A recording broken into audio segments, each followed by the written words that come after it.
हमारे state president UT Ladakh के president श्रीमान स्टैनजन फुनसुक जी, युवा मोर्चा के स्टेट के प्रेसिडेंट हिंदस जी, हमारे यहाँ के प्रभारी वांगदन जी, संस्कार को हमने जिला बनाया है ऑर्गेनाइजेशनल डिस्ट्रिक्ट से, तो संस्कार डिस्ट्रिक्ट के प्रेसिडेंट श्री लक्पा जी, सारे स्टेट ऑफिस बेयरर्स, सारे डिस्ट्रिक्ट ऑफिस बेयरर्स, मंडल प्रेसिडेंट्स, मंडल ऑफिस बेयरर्स, महिला मोर्चा के सभी वर्कर्स, युवा मोर्चा के सभी वर्कर्स, यहाँ उपस्थित बहनों और भाइयों, सबसे पहले मैं भारतीय जनता पार्टी में स्कलजांग गांग्याल जी जो ईसी है उनका मुबारकबाद करता हूँ। अपनी ओर से भी और पार्टी की ओर से भी उनको ढेर सारी शुभकामनाएं देता हूं। और उनके आने से केवल संस्कार में भारतीय जनता पार्टी मजबूत नहीं होगी, संस्कार का हर कोना मजबूत होगा और संस्कार का हर बच्चा मजबूत होगा, ये मुझे पूरी उम्मीद है। हम सब मिलकर संस्कार के डेवलपमेंट के लिए काम करेंगे, संस्कार के विकास के लिए हम काम करेंगे, ऐसा मेरा मानना है। हम सब जानते हैं 2014 में यूपीए की सरकार, कांग्रेस की सरकार जो थी वो 10 साल रही, 2004 से लेकर 2014 तक। 2004 तक अटल बिहारी वाजपेयी जी की सरकार थी, 2004 से लेकर 14 तक कांग्रेस की सरकार जिसमें यूपीए गठबंधन था, और 2014 में उसको हमने हरा के एनडीए की सरकार, भारतीय जनता पार्टी की सरकार आई है। लेकिन आपको मैं याद कराना चाहता हूं कि 2004 से लेकर 2014 तक जो घोटाले हुए हैं, उन सब घोटालों को कल हमारे अमित शाह जी ने पार्लियामेंट में रखा। वो कोयले का घोटाला हो, वो कॉमन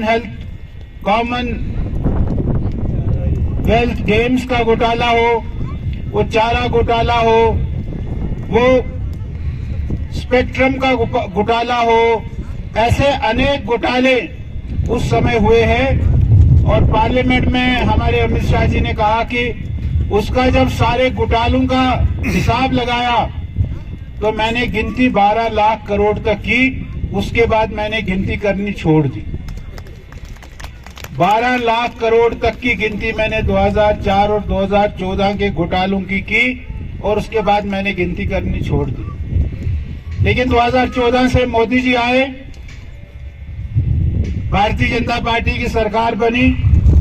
भारतीय जनता पार्टी की सरकार के हमारे नेता मोदी जी ने कहा कि मेरी सरकार गरीबों की सरकार, मेरी सरकार किसानों की सरकार, मेरी सरकार मजदूरों की सरकार, मेरी सरकार मातृशक्ति की सरकार, माताओं बहनों की सरकार। ये मोदी जी ने कहा ही नहीं, ये मोदी जी ने करके दिखाया है।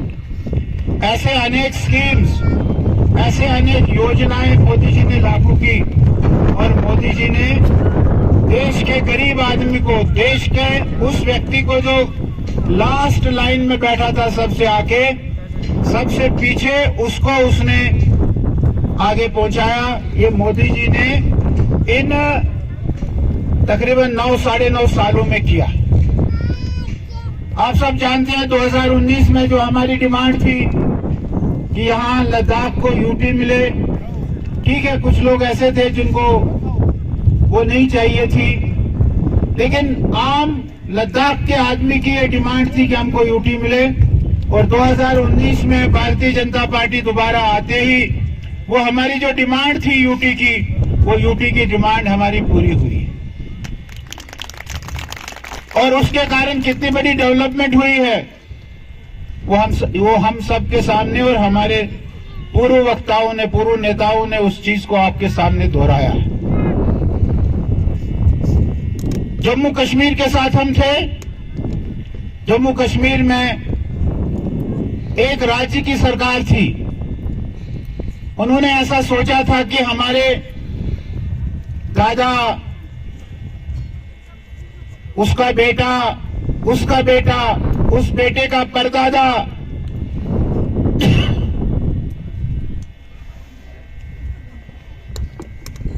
ये सब यही सब सरकार चलाएंगे। और उन्होंने लद्दाख के साथ कितना भेदभाव किया। वो लद्दाख ले हो, वो करगिल हो, वो ज़ंस्कार हो, वो नोबरा हो, आपको हर चीज से वंचित रखा है। वो एनसी की सरकार शेख अब्दुल्ला से लेकर आज उमर अब्दुल्ला तक,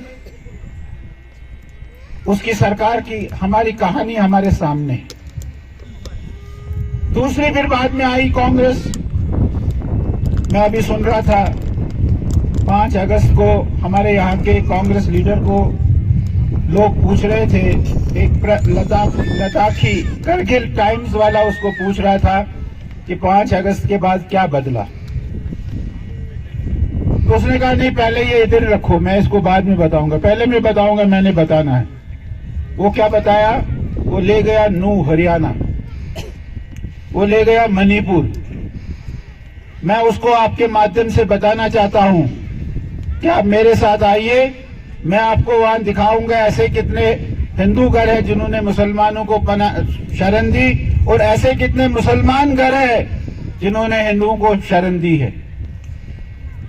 और उसके जैसे लोग जो इस प्रकार का क्रिमिनल वायलेंस करवाना चाहते हैं, वो क्रिमिनल वायलेंस करवाने के लिए वो इस प्रकार की बातें करते हैं साथियों। इस कांग्रेस, इस एनसी, बाद में पीडीपी, इन तीनों ने लद्दाख के साथ कोई न्याय नहीं किया, न्याय अन्याय किया।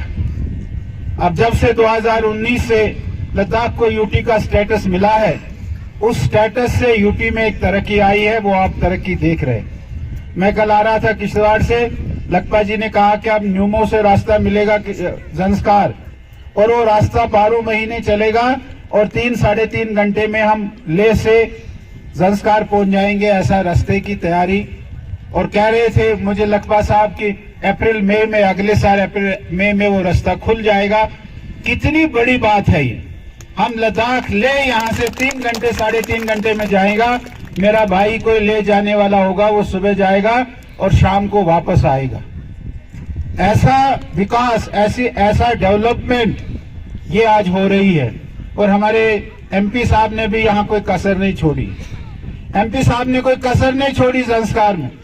जो भी कुछ काम है वो एमपी साहब ने यहाँ किया है। साथियों, भारतीय जनता पार्टी, मेरी बहनों, भारतीय जनता पार्टी दुनिया की एक सबसे बड़ी पार्टी है। आज हिंदुस्तान की नहीं, दुनिया की सबसे बड़ी पार्टी है। भारतीय जनता पार्टी में सबसे ज्यादा मेंबर है, 18 करोड़ मेंबर है भारतीय जनता पार्टी। भारतीय जनता पार्टी के पास सबसे ज्यादा एमएलए है। भारतीय जनता पार्टी के पास सबसे ज्यादा एमपी है। भारतीय जनता पार्टी सबसे ज्यादा स्टेटों में आज सरकार चला रही है। भारतीय जनता पार्टी दुनिया की एक सबसे बड़ी पार्टी है, और हम भी भारतीय जनता पार्टी के साथ जुड़ जाएं। और आज जैसा हुआ है, कांग्रेस के हमारे साथियों ने, लखपा जी कह रहे थे कि घर वापसी हुई है। मैं ये मानता हूं कि कांग्रेस के आज मेरे साथियों ने हमारे एक्ससीसी के नेतृत्व में, हमारे यहाँ के ब्लॉक प्रेसिडेंट के नेतृत्व में आज ज़ंस्कार में कांग्रेस मुक्त हो गया। ज़ंस्कार में अब कांग्रेस नहीं रहा है, रहना भी नहीं चाहिए, कहीं भी नहीं रहना चाहिए देश में। ये परिवारों की पार्टी, नेहरू जी, इंदिरा जी, राजीव जी, अब सोनिया जी, अब सोनिया जी के बाद राहुल जी, ये परिवारों की पार्टी है, किसी दूसरे को आगे नहीं आने दिया। इसीलिए आजाद, गुलाम नबी आजाद निकलकर उसने एक अपनी आजाद पार्टी बनाई। ऐसे और अनेक लोग तैयार है कांग्रेस में जो कांग्रेस को छोड़कर, क्योंकि कांग्रेस में जिसको हम कह सकते हैं कि वो कांग्रेस में नहीं रहा, कांग्रेस में डेमोक्रेसी नहीं रही, डिक्टेटरशिप रही। ऐसी हमारी यहाँ की एनसी है, ऐसी हमारी यहाँ की पीडीपी है। बाप, बेटा, बेटी, मामा, उनकी पार्टी रह गई। भारतीय जनता पार्टी एक डेमोक्रेटिक पार्टी है। अभी बता रहे थे कि नितिन गडकरी जी भी अध्यक्ष थे, राजनाथ सिंह जी भी अध्यक्ष थे। अमित शाह जी भी अध्यक्ष थे, आज जेपी नड्डा जी अध्यक्ष है। Bharatiya Janata party democratic party है। हर तीन साल के बाद, 4 साल के बाद भारतीय जनता पार्टी का एक नया अध्यक्ष आता है, नया प्रेसिडेंट आता है। इसलिए मेरी आप सबसे निवेदन है, आप सबसे रिक्वेस्ट है कि अगले हिल डेवलपमेंट काउंसिल करगिल में आप भारतीय जनता पार्टी के कैंडिडेट को चुनकर भेजिए। जो आपको एक कमल का निशान मिला है, जिसको आपने छाती पर लगाया है, यही कमल का निशान हमारा निशान है। इस कमल के निशान पर उस दिन अपना वोट डालिए और भारतीय जनता पार्टी के कैंडिडेट को यहां से जिता के भेजिए। उसी में संस्कार का भला है, उसी में संस्कार का विकास है, उसी में संस्कार का डेवलपमेंट है। उस प्रकार हम आगे बढ़े। आज केंद्र में सरकार है, केंद्र में 24 में फिर से सरकार आने वाली है। यहां लद्दाख में आपने एमपी बनाया है, आगे भी आप एमपी बनाएंगे। उस प्रकार से हम आगे बढ़ेंगे, ऐसा मेरा आप सबसे निवेदन है, आप सबसे मेरी प्रार्थना है। आपने मेरी बात सुनी है, आप सबका बहुत बहुत धन्यवाद। जय हिंद, जय भारत, और आप सबको मेरी ओर से जुले।